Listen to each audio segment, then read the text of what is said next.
deal. A big company marches onto your land, sinks a well without your permission, then proceeds to threaten your livelihood. And it does it all with the consent and approval of the government. Now, this would be bad enough if it was happening halfway across the world in some tin pot dictatorship.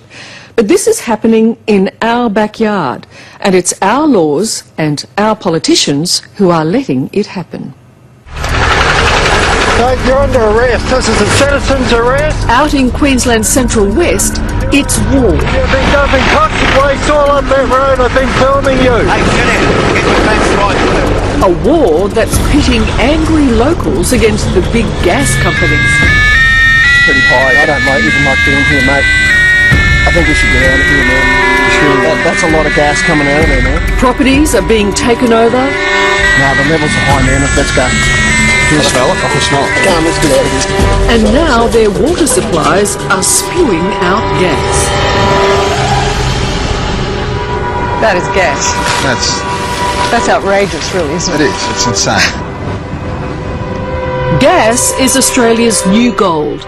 And just like the gold rush era of the 1850s, nearly every backyard in Queensland's Western Downs is being plundered by 21st century prospectors. 60 of these, huh? 60 of these. It's a worst case scenario, I hope. I hope. Trouble is, for local landowners like Kate and Scott Lloyd, it's happening under their feet whether they like it or not. You had people coming here saying that they would potentially move your house if there was gas under it. Did they actually say that? They did. The Lloyds run beef cattle on 8,000 acres just outside the town of Chinchilla, and their property, like so many others in the district, sits on rich deposits of coal and gas. Imagine this. You've found your own slice of heaven, a few acres in the country where you've set up home. It's tranquil, it's peaceful, and you're living the dream. Then one day, the gas company calls, and it's not to read the meter.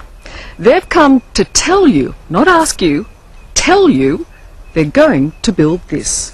A gas well right in your own backyard. And the law says there's nothing you can do to stop them. There's no, oh, we won't drill in this area. It's an exclusion zone.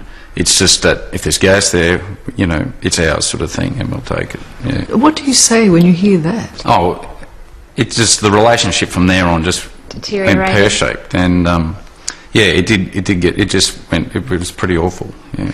Is that the point also when you realise you've lost control of your own property? That's exactly right. Yeah. In Australia, most land, irrespective of who owns it, is subject to being mined if it sits on valuable resources. And here, it's coal seam gas, found in the deep veins of coal metres beneath the ground. It's in vast tracts of Queensland and all over Australia. Coal seam gas wells are already being drilled in Western Australia and New South Wales. We see it as a very important industry for future job creation and wealth creation here in Queensland. Gas companies have signed contracts worth up to $100 billion to supply gas to a number of countries for the next 20 years. And according to Queensland's Mines Minister Stephen Robertson, it's an industry that has a long life. It's an industry that, just in terms of royalties that will come to government, worth around about $850 million. But I think more importantly, if all of the projects go ahead, we're looking at around about 18,000 new jobs. So it's worth money and it's worth jobs. But for how long? Well, as long as the resource lasts, and the predictions are that Queensland's coal resources have a horizon of at least 200 years. To date, gas companies are planning to drill 30 to 40,000 wells in this area, and about $1,500 a well is paid in compensation. But it is an invasion few landowners are prepared for. We are going to be a prisoner in our own home. They're going to rip it out of the ground as fast as they can. They're going to sell it to China and India and so on as cheap as they can, and they're going to leave your area an industrial wasteland. At a town meeting we called, local residents were angry. you better wake up and smell the roses, because all we're smelling at the moment is bloody gas. I feel it's the most one-sided legislation I've ever been associated with in 27 years of practice. Peter Shannon is the bush lawyer every town should have, passionately fighting what he sees as a serious injustice. If you haven't been associated with mining or the gas industry generally, you live in a dream world of thinking that your land is your castle. Most of the landholders that you're dealing with, did they ever think that this would happen to them?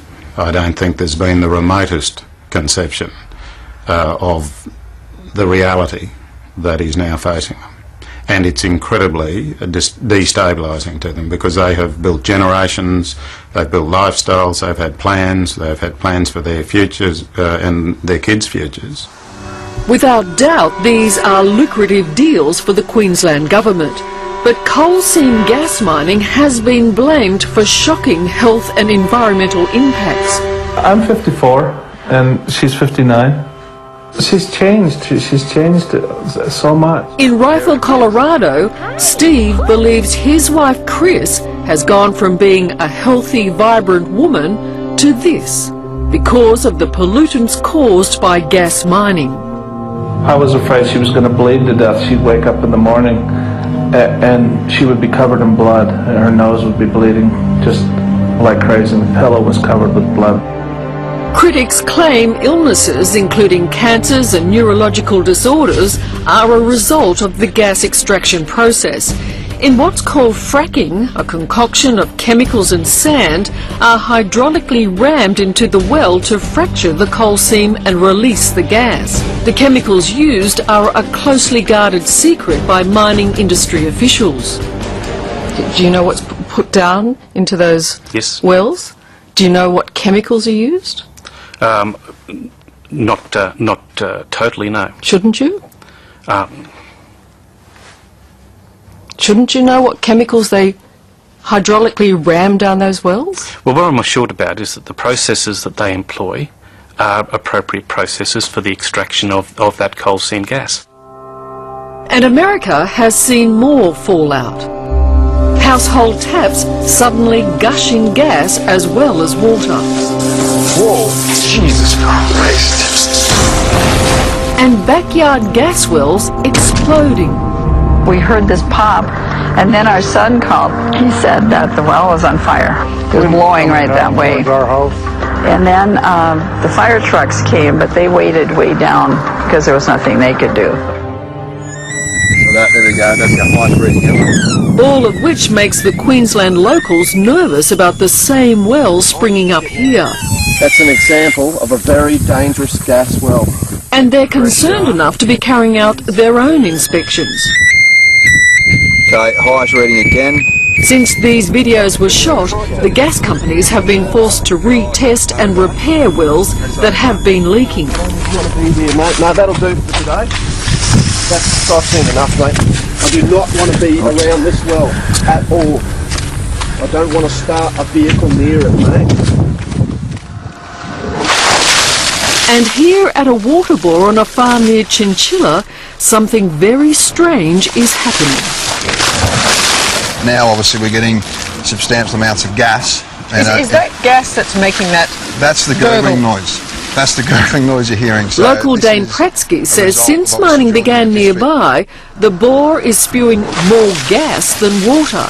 Are you ready for this? And just to prove it, when you light it, it does this.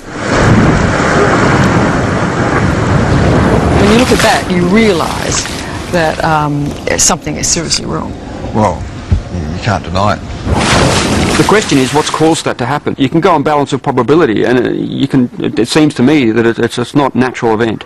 You can hear it. It's got that angry, I'm going to blow any minute sound. Yeah. Gavin Mudd is a hydrogeologist from Monash University. He warns that coal seam gas mining has the potential to impact Australia's huge reserves of underground water. A lot of the communities around here are dependent on groundwater. And the coal seams are very close to where people are pumping groundwater from. What is the worst case scenario as far as you're concerned? The worst case scenario, I think, to be frank, is really the long-term impacts on the Great Artesian Basin. Doesn't that mining fracture the water table? That's one of the allegations that is made. Is that not true? Well, no. That's one of the allegations that is made. That is why we've put in place the Independent Queensland Water Commission to oversee that. But is it not true? Sorry? Are you saying it's not true? Well, there is... Or are you saying you don't know? No, there is a body of opinion that says that once the water is extracted out of the coal seam, that causes water to be released from the Artesian Basin. There is another body of opinion that says that is not the case. See, these are vital things to know before any of this should be taking place, and you don't know. No, what we've got in place is a very vigorous monitoring regime. When gas wells are drilled, thousands of megalitres of water are released, along with tonnes of salt, none of which can go back into the soil. We look into history. We stuffed up the Murray-Darling Basin from over allocation. It's costing us hundreds of millions of dollars now to fix. We don't want the same thing to happen to the gas industry. I don't want my kids having to pay the bill for the stuff-ups that happen today. The gas companies declined to attend our town meeting. We have enormous wealth of asset right beneath our feet. It was left to local Mayor Ray Brown to face a sometimes angry crowd. Why don't the government come clean? This is very poisonous, dangerous thing you're doing to the farmers' water. Look, even as late as today, I've been assured in the fracking process they use in Australia a biodegradable presence. Now, they don't frack a lot. But they frack. They do frack, from what I understand. It is disposal of toxic water that ran into my dam. This is the biggest single issue that we've seen in this country ever. We're concerned about the future of this area. We won't have an area in 20 or 30 years once this mining's come and taken what it wants. But protest as they might, the mining companies have all the power. And as Kate Woodhouse found out, even what looks like a win has ended in a loss. I was quite surprised. I honestly thought that I owned this land, and obviously I own a lot less of it than I realised. Kate runs a wildlife sanctuary on 15 acres near the Western Downs tiny town of Tara. She resisted moves to put a well on her property. So the gas company simply built one across the road. How far is this from your home? Less than 200 metres. That's pretty close. It certainly is, especially when it's going to have a pumping station set up next to it, and who knows what we'll get there. Ah, so there's more to come. Oh, yes. For most of us, our home is our castle. But with a resources boom now driving the Australian economy, it's to be remembered what we own is only skin deep. It's bigger than Scott and I and this property. There's potential there to have a devastating impact on our whole region. And it's gone beyond your fence. It has gone beyond our fence, and it's frightening.